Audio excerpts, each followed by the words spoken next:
I decided to compare Christopher Nolan's The Dark Knight from the recent Dark Knight trilogy. The Dark Knight came out in 2008. It is based off of two books. One would be The Dark Knight Returns by Frank Miller, which is loosely based on some of the context that's in this book. The other one, and one of the primary ones, is going to be The Killing Joke. The Killing Joke was actually written by Alan Moore and Brian Boland. It's a little bit more recent than Frank Miller's Batman, but a lot of The Dark Knight is based on some of this book, as well as another one called The Long Halloween, which unfortunately I wasn't able to get my hands on. But with the material that I have, I should be able to easily distinguish some of Lefebvre's ideas when it comes to the translation from comic book to screen. So there's a few things that I'm going to go over in this, so let's get started. Here we have one of the most iconic scenes from the Dark Knight movie, where the Batman is interrogating the Joker. From The Killing Joke, Batman approaches the Joker calmly and approaching him, stating that they are equals. In the movie, however, the Joker is telling Batman that they are both psychotic and they are both outside of the rules. So really you get a switch in terms of the role, although Batman does play the aggressor throughout the entire scene. So with this, you do lose some of the character part. Now, what I'm going to go over next is actually the Joker and the Batman and their early relationship. So in the Dark Knight movie, we don't really find out too much about the Joker and his background, although through both the film and this particular comic, we never know who the Joker really is or what his history is in terms of at least even a name. In The Killing Joke, though, you do find out a lot about his background, how he became the Joker, how he had his early altercations with Batman, and how he ultimately became the Joker. So in the comic, really, you lose a lot, or I'm sorry, in the film, you lose a lot of the background and the story behind who people are, to condense it into such a small, really just a small time frame. I mean, if you think about how much time's put into reading a comic or a graphic novel versus watching even a long film, 2.5, 3 hours, you really can't find out too much unless you lose a lot of the action, which is hard in terms of translation to screen from comic. So getting back to Batman as an individual, one thing that I really liked about the Christopher Nolan series, as well as just The Dark Knight, was how Batman, or how Bruce Wayne and Batman have their relationship. Batman can almost be seen as a different character, and he's also referred to as another person multiple times throughout the entire trilogy. So I really like how Batman has kind of a sad outlook on who Batman is and how Gotham needs him. Not necessarily the hero they need, but the one they deserve, however that line goes. But in Miller's original comic, what I really liked was how Bruce Wayne thought of Batman kind of as his alter ego.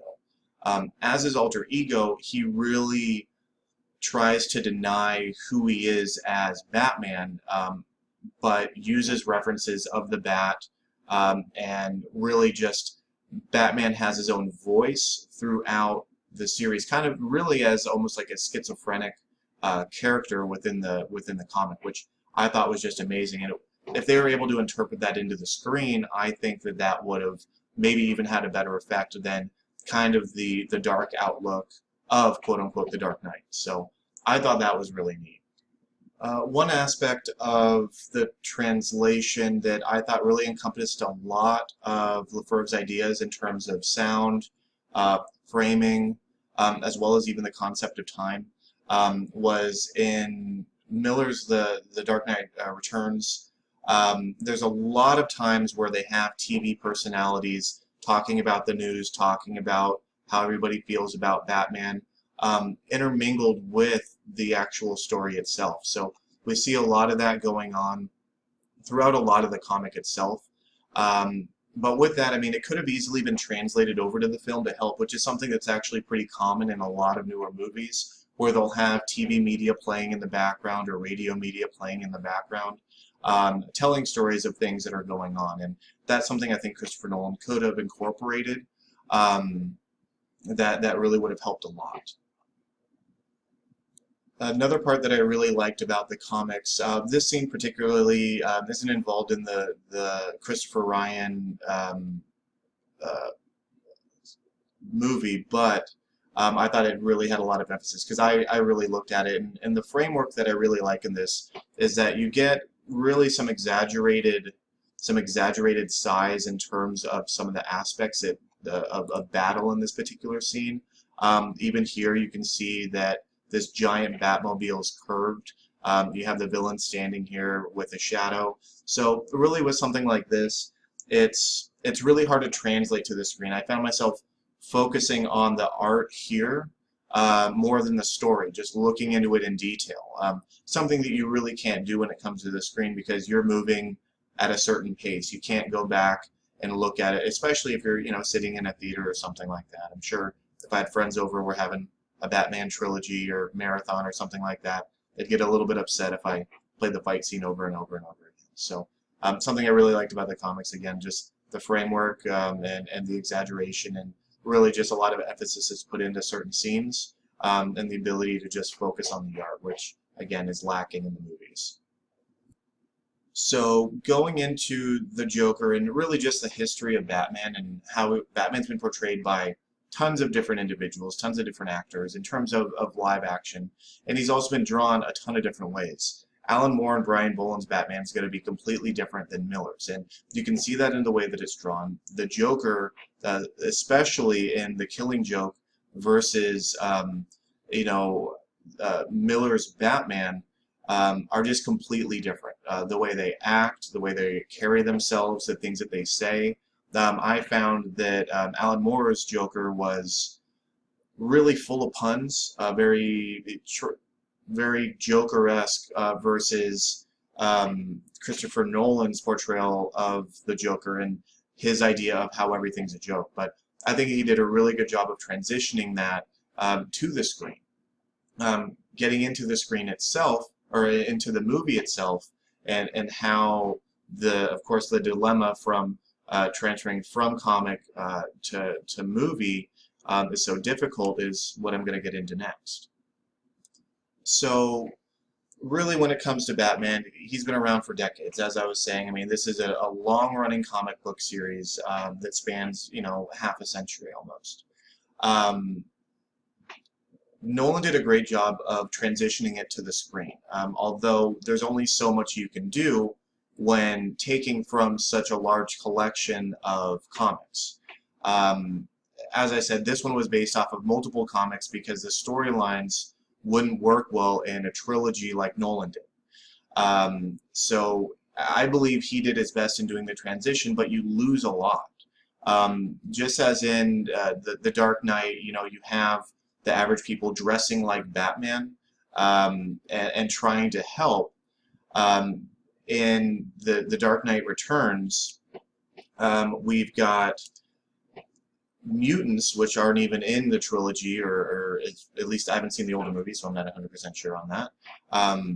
But in the trilogy, the Nolan trilogy, you've got them just being normal people, whereas in Miller's book, you've got them, the mutants that were following somebody else who Batman defeats their leader, and then they start following Batman in a kind of cultist relationship. So you lose a lot of the story, or you have the option to pick and choose what you want to keep in and what you don't. And that's, I guess, really what it comes down to when it comes to making a movie, is you have the option to do that. And you're not doing this to appease the comic book readers, because they've got decades of comics to go through, and somebody's going to have some sort of gripe with the movie. But what you're looking to do in a blockbuster movie is get people's attention, get them to come in, get excited, and enjoy their 2.5 hours and say, wow, that was a great story, that was a great action scene, oh, I really like the portrayal.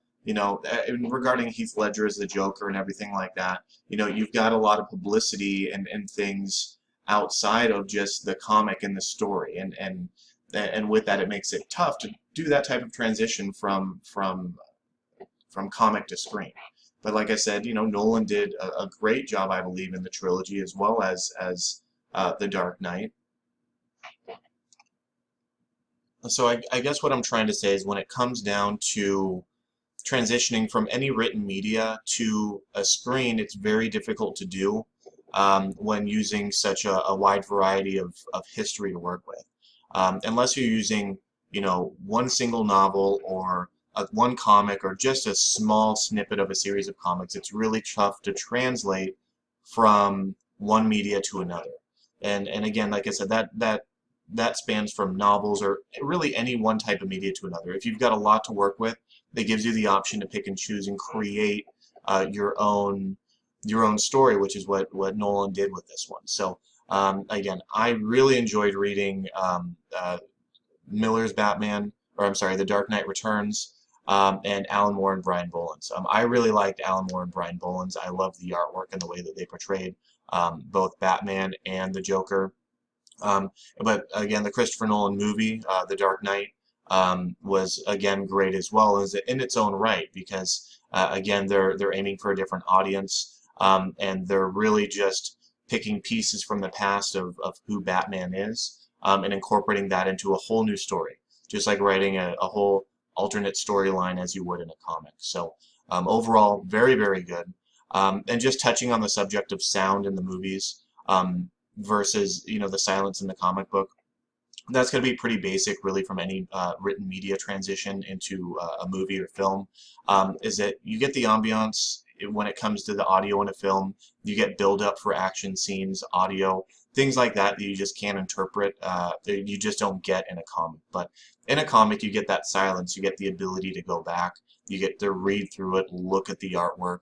So there's going to be positives to both medias when it comes to really this particular subject of Batman. So really excited, and I've added a couple more comics to my collection, so I can't wait to read into it further and find out a little bit more.